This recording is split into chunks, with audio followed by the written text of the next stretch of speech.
Hello students, देखिए बेटा, पिछली वीडियोस के अंदर हमने सीरीज ग्रुपिंग और पैरेलल ग्रुपिंग के बारे में पढ़ा। इस वीडियो के अंदर हम मिक्स्ड ग्रुपिंग के बारे में पढ़ने जा रहे हैं। ठीक है, तो देखिए सबसे पहले हम देखते हैं कि मिक्स्ड ग्रुपिंग होती क्या है। तो देखिए हमने यहाँ पर लिखा, a number of cells are said to be connected in mixed grouping if they are arranged such that some of them are arranged in series to form an arm and number of such arms are connected in parallel. कहता है कि number of sales को हम mix grouping में तब कहेंगे जब कुछ सेल्स, यानी कि कुछ सेल्स सीरीज में जुड़ी हुई हों और सीरीज में जुड़कर वो एक आर्म बनाती हों, और ऐसे ही बहुत सारी नंबर ऑफ आर्म्स पैरेलल में जुड़ी हों, तो उस ग्रुपिंग को हम क्या कहेंगे? Mixed grouping. फिर से देखिए बेटा, एक बार फिर से मैं रिपीट कर रहा हूँ कि अगर नंबर ऑफ सेल्स को हम मिक्स्ड ग्रुपिंग में कब कहेंगे? जब कुछ सेल्स, उनमें से कुछ सेल्स सीरीज में जुड़कर एक आर्म बनाते हों और ऐसी ही कुछ आर्म्स किस में जुड़ी हों? पैरेलल के अंदर जुड़ी हुई हों, तो ऐसी ग्रुपिंग को हम क्या कहेंगे? Mixed grouping. तो इस एक डायग्राम की हेल्प से भी इसको हम समझेंगे, लेकिन उससे पहले हम इसके बारे में कुछ और बताते हैं। Let n identical cells each of EMF E and internal resistance small r are connected in series to form an arm. कहता है कि मान लीजिए आपके पास n आइडेंटिकल सेल्स हैं, जिसे प्रत्येक का EMF कितना है? कैपिटल E, और प्रत्येक का इंटरनल रेजिस्टेंस कितना है? Small r। और कहता है कि ये सभी किस में जुड़े हैं? सीरीज में जुड़े हैं, टू फॉर्म एन आर्म। और सीरीज में जुड़कर क्या बनाती हैं? ये सभी एन सेल्स एक आर्म बनाती हैं। Then the EMF and internal resistance for this arm R. तो कहता है कि उस आर्म के लिए, उस एक आर्म के लिए EMF कितना होगा? इक्विवेलेंट EMF या नेट EMF कितना होगा? और नेट इंटरनल रेजिस्टेंस कितना होगा उस सिंगल आर्म के लिए? तो देखिए पहले मैं डायग्राम को थोड़ा सा एक्सप्लेन कर देता हूँ। यहाँ पे आपको दिख रहा होगा कि देखो, ये एक सेल, ये दूसरी सेल, ये तीसरी सेल, इसी प्रकार n सेल्स अगर एक दूसरे के साथ सीरीज में जुड़ी हुई हो तो क्या बनाएंगे? एक आर्म बनाएंगे। ठीक है, तो ये एक आर्म बन गई, ऐसी दूसरी आर्म, तीसरी, चौथी, पांचवी, और इसी प्रकार हमने m आर्म्स यहाँ कंसिडर कर ली है। तो ये जो पूरा का पूरा कॉम्बिनेशन है किस चीज को रिप्रेजेंट कर रहा है? मिक्स ग्रुपिंग को रिप्रेजेंट ये कर रहा है। ठीक है बेटा, तो हम एक बार सिंगल आर्म की बात कर रहे हैं। इस सिंगल आर्म किस में? ये सीरीज में। तो देखो, जब हम पीछे बात करते हैं रेजिस्टेंस के केस में, कि जब रेजिस्टेंस सीरीज में जुड़े होते थे तो वहाँ पर करंट हर एक रेजिस्टेंस के अक्रॉस कांस्टेंट रहता था, लेकिन पोटेंशियल डिवाइड होता था। तो जो नेट पोटेंशियल होता था प्रत्येक सेल के पोटेंशियल का सम होता था। तो उसी प्रकार यहाँ पर जो नेट EMF होगा वो प्रत्येक सेल के EMF के सम के इक्वल होगा। ठीक है, तो जब हमने क्या किया बेटा, n सेल्स को एक दूसरे के साथ जोड़ा तो कितनी, उसकी इक्विवेलेंट EMF कितनी बन गई? NE, जैसे कि हमने सीरीज कॉम्बिनेशन ऑफ या सीरीज ग्रुपिंग ऑफ सेल्स के अंदर भी बताया था। ठीक है, डायरेक्ट उसी रिजल्ट का हमने यहाँ यूज किया है। इसी प्रकार R इक्विवेलेंट क्या होगा? NR के इक्वल। ठीक है, क्योंकि रेजिस्टेंस भी किस में? एक दूसरे के साथ सीरीज में। ठीक है, किसकी बात थी? यहाँ तक कि एक सिंगल आर्म की बात हुई यहाँ पे। अब देखेंगे, let m such arms are connected in parallel. कहता है कि मान लीजिए ऐसे ऐसे m आर्म्स हैं जो एक दूसरे के साथ पैरेलल में जुड़े हुए हैं। Then for the grouping of cells the equivalent EMF and internal resistance are. देखो बेटा, अब यहाँ पे क्या बन गई? ऐसे m आर्म्स को हमने जोड़ दिया। ठीक है, कितनी आर्म्स हैं यहाँ पर? m arms. ठीक है, m आर्म्स यहाँ पर जुड़ी हुई हैं। तो अब आपके देखो, ये मान लिया ये सेल मिल करके एक सेल की बातें काम कर रही है, दूसरी की बातें, तीसरी की बातें। इस सेल के अक्रॉस जो इक्विवेलेंट रेजिस्टेंस है वो कितना है? NE, और इक्विवेलेंट इक्विवेलेंट EMF कितना है? NE, और इक्विवेलेंट इंटरनल रेजिस्टेंस कितना है? NR। ठीक है, तो आपको पता है पैरेलल ग्रुपिंग के अंदर जो पोटेंशियल है वो कांस्टेंट रहता है, तो यहाँ पर EMF भी क्या रहेगा? कांस्टेंट रहेगा। तो जितना एक के अक्रॉस है उतना ही नेट होगा। इसके अक्रॉस भी कितना होगा? NE, इस आर्म के अक्रॉस भी NE, प्रत्येक आर्म के अक्रॉस इक्विवेलेंट पोटेंशियल या इक्विवेलेंट EMF कितना होगा? NE। तो यहाँ पर हमने लिख दिया इक्विवेलेंट इक्वल टू में NE। ठीक है, लेकिन रेजिस्टेंस पैरेलल के अंदर रेजिस्टेंस हम किससे लिखते हैं? R इक्विवेलेंट किसके इक्वल होता है? उसको जो इक्विवेलेंट रेजिस्टेंस है उसके रेसिप्रोकल से लिखा जाता है। ठीक है, तो इक्विवेलेंट इंटर रेजिस्टेंस से उसका रेसिप्रोकल क्या होगा? 1/R equivalence is equal to में 1/R1 plus 1/R2 plus 1/R3 up to 1/RN। ठीक है, बल्कि मैं कहूँगा RM। ठीक है, क्योंकि यहाँ पर M रोज है। तो देखो, फर्स्ट रो जो है, सॉरी R1 किसके इक्वल है? NR के इक्वल। ठीक है, क्योंकि एक आर्म का रेजिस्टेंस कितना है? NR, दूसरी का भी NR, तीसरी का भी NR, और चौथी का भी NR, और जो mth रो या mth आर्म होगी उसका रेजिस्टेंस कितना है? NR। तो जब इसको सम करेंगे तो क्या बन जाएगा? M अपॉन में NR। ये क्या है? Reciprocal of equivalent resistance. तो इसको जब रिवर्स उल्टा कर देंगे तो क्या आ जाएगा? R equivalence is equal to में NR अपॉन M। ठीक है। अब मान लीजिए let an external resistance R is connected across the combination या across the group of cells. कहता है कि मान लीजिए उस कॉम्बिनेशन के अक्रॉस क्या जुड़ा हो, कोई एक्सटर्नल रेजिस्टेंस आर जोड़ा गया है। ठीक है, तो बेटा ये देखो हमने क्या किया, सर्किट के अंदर क्या किया, एक एक्सटर्नल रेजिस्टेंस जोड़ दिया आर। ठीक है, इसके साथ हमने मेंशन किया यहाँ पर एक्सटर्नल रेजिस्टेंस। ठीक है, तो इस केस में जो करंट ड्रॉन होगा, ठीक है, वो किसके इक्वल होगा, तो हम यहाँ लिखेंगे current drawn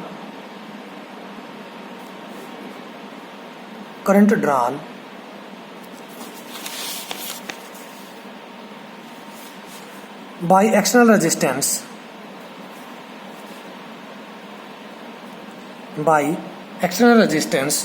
from group of cells। आपको पता है करंट किसके इक्वल होगा, इक्विवेलेंट ईएमएफ अपॉन में external resistance plus equivalent internal resistance. तो ई इक्विवेलेंस किसके इक्वल है, एन इंटू में कैपिटल ई के इक्वल, और आर इक्विवेलेंस किसके इक्वल है इधर, तो capital R as it is, R equivalence की जगह क्या पुट कर देंगे, क्या था, एन आर अपॉन एम। ठीक है, तो यहाँ पर भी हम क्या पुट कर देंगे, एन इंटू में स्मॉल आर अपॉन एम। अब इसको सोल्व कर लेंगे बेटा। जब इसको सोल्व करेंगे यहाँ से तो इसका एलसीएम क्या आ जाएगा, एम। पहले नीचे वाले को सोल्व कर रहे हैं तो N E as it is.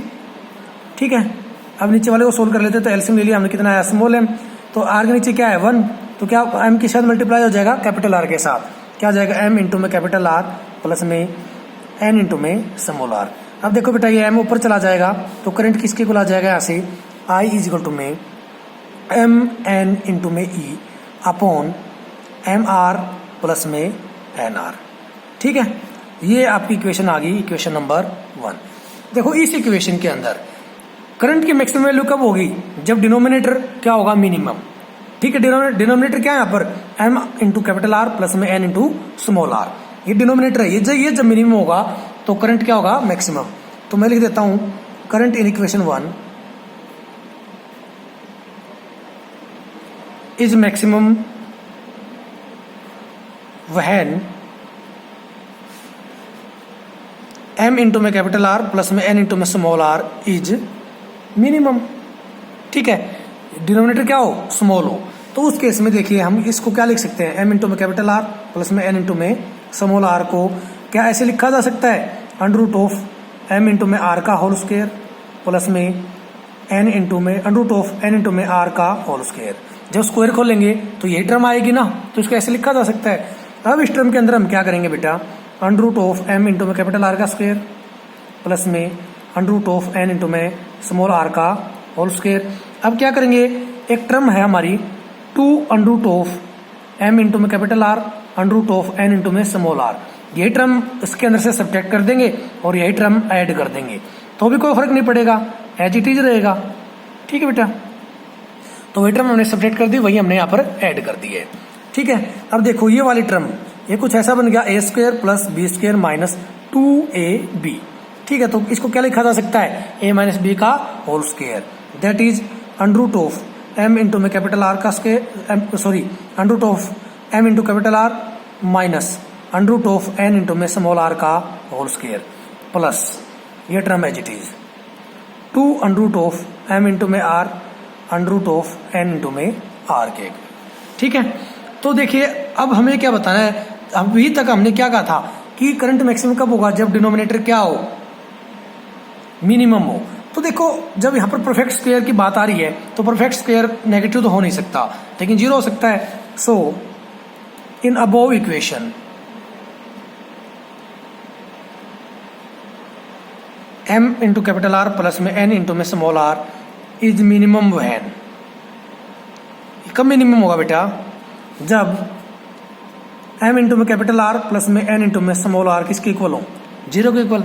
तो जब ये पूरी टर्म 0 के इक्वल होगी, ठीक है, लेफ्ट साइड के अंदर जब ये पूरी की पूरी टर्म 0 की इक्वल होगी, तो इसका मतलब क्या है कि इसके ऐसे अंदर से देखो ये 0 हो जाएगी, तो इससे तो फर्क पड़ने वाला नहीं, ये टर्म कुछ है।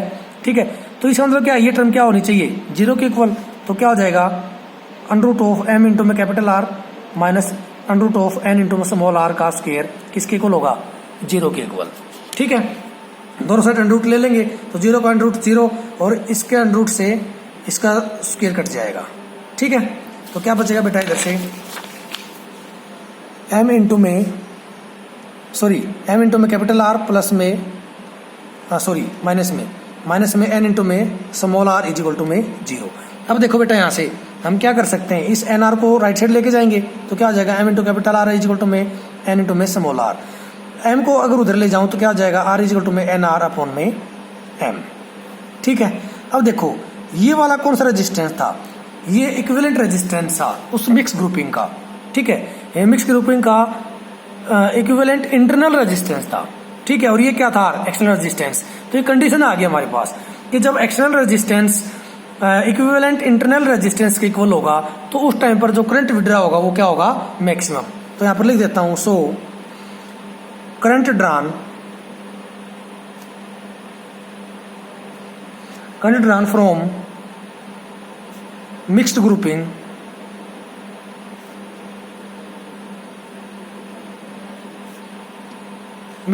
of cells is maximum when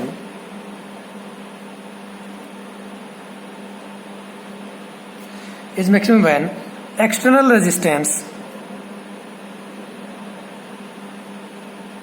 is equal to the total कहिए या इक्विवेलेंट कहिए की बात है, टोटल इंटरनल रेजिस्टेंस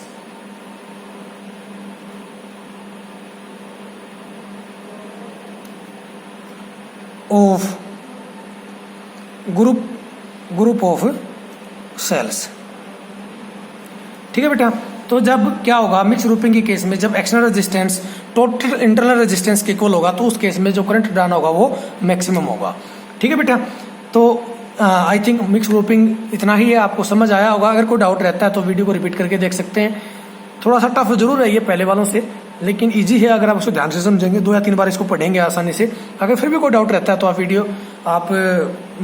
ग्रुप के अंदर मैसेज करके या पर्सनल नंबर पे मैसेज करके मेरे पे पूछ सकते हो। Thank you very much.